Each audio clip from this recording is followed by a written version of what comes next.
Hello everyone and welcome back to another AFK journey video. In this video we're going to be doing some Sinbad showcasing, watching some arena replays which have just been crazy how they've managed to clear some of the top ranking defenses. So I know Tassi is the talk of the day today and she is like, everyone is hype about Tassi, but Sinbad also is still on rate up recruitment, although probably it's a better idea to just save for Tassi at this point. Like that would be my advice and recommendation. If you went for Sinbad, this can be an interesting video. Even if you didn't go for it, it's cool to see what he can do. So this player here, Trailblazer, server 193, has been playing from pretty much global launch. He's a free-to-play player who's made into the top 5 of Arena, and he's even been able to beat some top-ranking defenses that are really intimidating. Like, if we take a look at the defense he's fighting against, Scarlita, Freyasto, Taylene, Lily May, Damien, very strong defense. He was able to clear it with his team of Freyasto, Lily May, Damien, Sinbad, and Arden.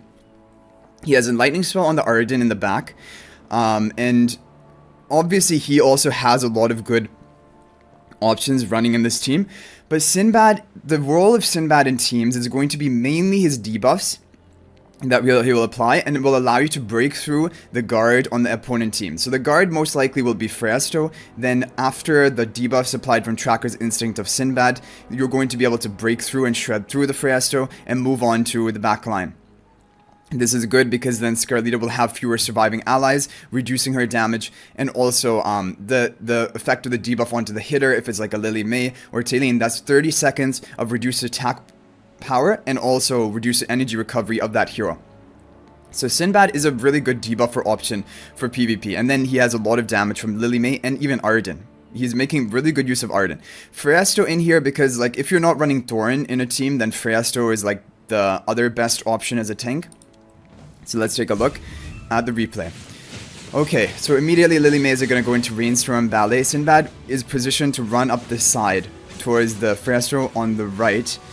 The hitter is going to be the Lily May, the guard is going to be the Freyasto. Now, Sinbad is almost dead here, but Lily May is now going to be able to finish off the guard, and that is going to cause both Freyasto and his illusion to disappear because the main Freyasto died. Taylene goes for her ultimate, but she gets interrupted.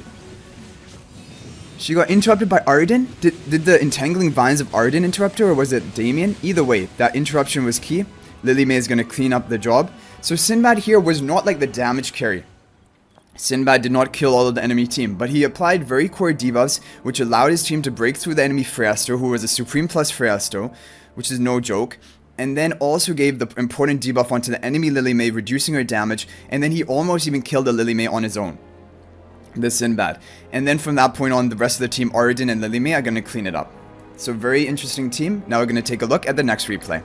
Okay, replay number 2. Again, Lily May. Supreme plus Scarlita. We have a Supreme Freyasto, Ludovic, and Taylene. Again, very strong, solid arena defense. Sinbad contributed more damage this fight. Let's take a look at what happened. Okay, so in the back, it is going to be the Rainier, so Confining Spell. There's no Arden in this team. Rainier's going to position swap the Lily May, increasing the damage that the Taylene, enemy Taylene, will receive. So the guard has been marked as the Freyasto Illusion, so the Illusion is going to go down first. The hitter... Can't see the hitter. The hitter is the Taylene. Okay, so Taylene is her damage is going to be reduced. So in this fight, not optimal ordering of killing the guard because they killed the illusion first, which is not good. But either way, they're now going to finish off the main Freyasto. His enemy Scarlita has come down, but already the opponent is practically all dead. Taylene is reviving. Scarlita doesn't have enough surviving allies. Her damage is not going to be high enough, and she's going to get finished off. Taylene casts her ultimate as a last-ditch effort, but it's over. Wait, why? Oh, because Rainier took someone to the other realm. That's why the match is still going on. And finish off the Lily May. So this is also interesting. You have debuffs from Sinbad to reduce like the strength of Taylene. Rainier removed Lily May from the map. Then basically there's no damage threat from the opponent's side. And again, even though the illusion of the Freyasto was marked with the Sinbad as the guard, still, they killed the illusion. He resummed the illusion because it was plus 15 exclusive requirement Freyasto, but then they killed the guard too, the other Freyasto. Because the thing is, after Sinbad gets a kill onto an enemy who has been debuffed by Tracker's Instinct, he will recalculate his Tracker's Instinct and apply the guard debuff onto a new hero, which is going to be probably the main Freyasto. Okay guys, here we have an arena defense match. This is his arena defense. He's running Pharesto, Rainier, Sinbad, Lily May, Haywin.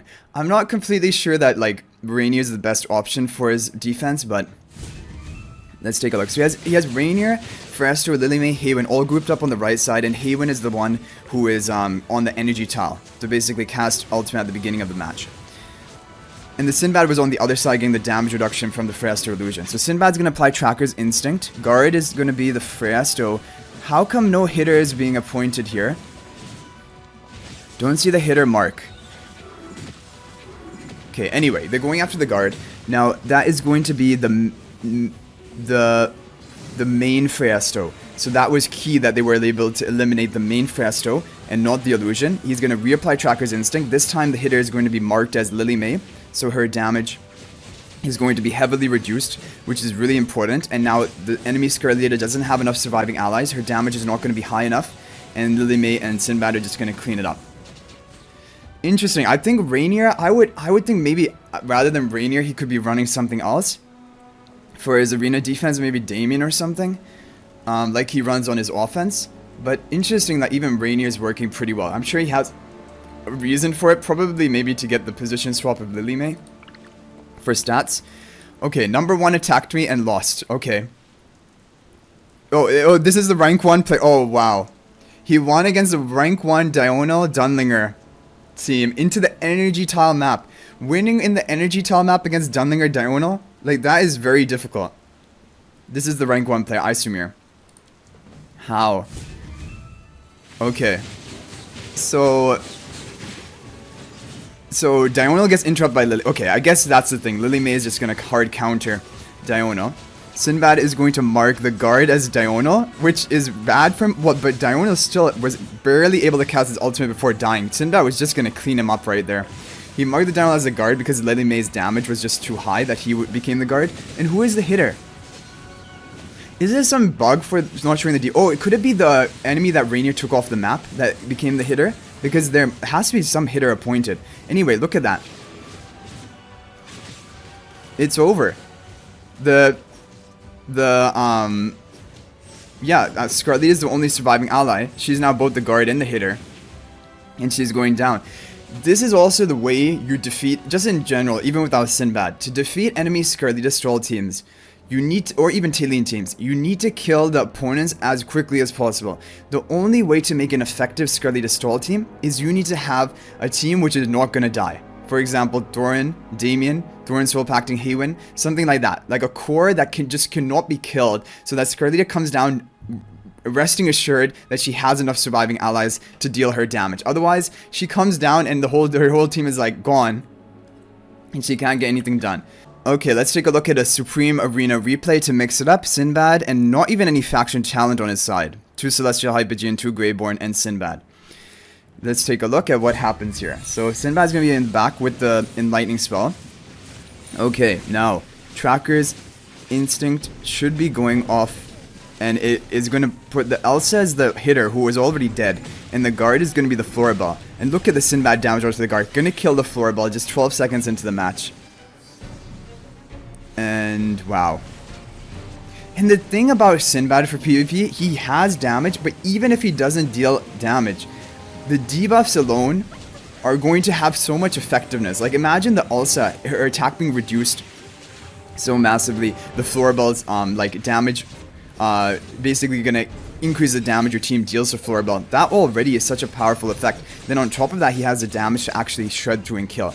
The Granny is going to be no problem to kill because of the Tracker's Instinct. And each time Sinbad gets a kill, it snowballs, right? Because he's going to then reapply his Tracker's Instinct onto remaining allies, reapplying a very powerful debuff. So the way for Sinbad to be effective is you need him to be alive for long enough, and you need to have enough firepower, like with Lily May along with Sinbad, to kill the opponent who is debuffed and shred through the guard, ideally. Because then you can reapply Tracker's Instinct, get potentially another 2 debuffs set up onto the opponent, which can be very strong. Okay, we have a replay against, again, the Tailene, Pharesto, Scarlett team.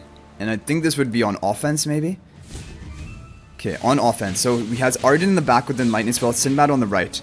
Sinbad's going to get the energy from the main Pharesto Crimson Contract guard. Okay, hitter is going to be the Tailene, and guard is going to be the Freesto.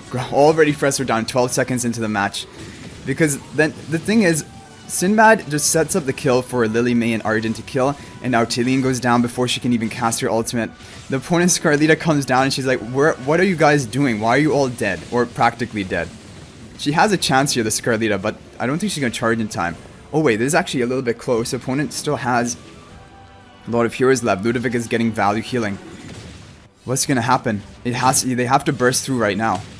Gonna interrupt the Talene's ultimate. She can't cast her ultimate. Talene has been permanently denied in this fight. The entangling vines of Arden gonna lock down the Scarlita. Scarlita can't cast her ultimate.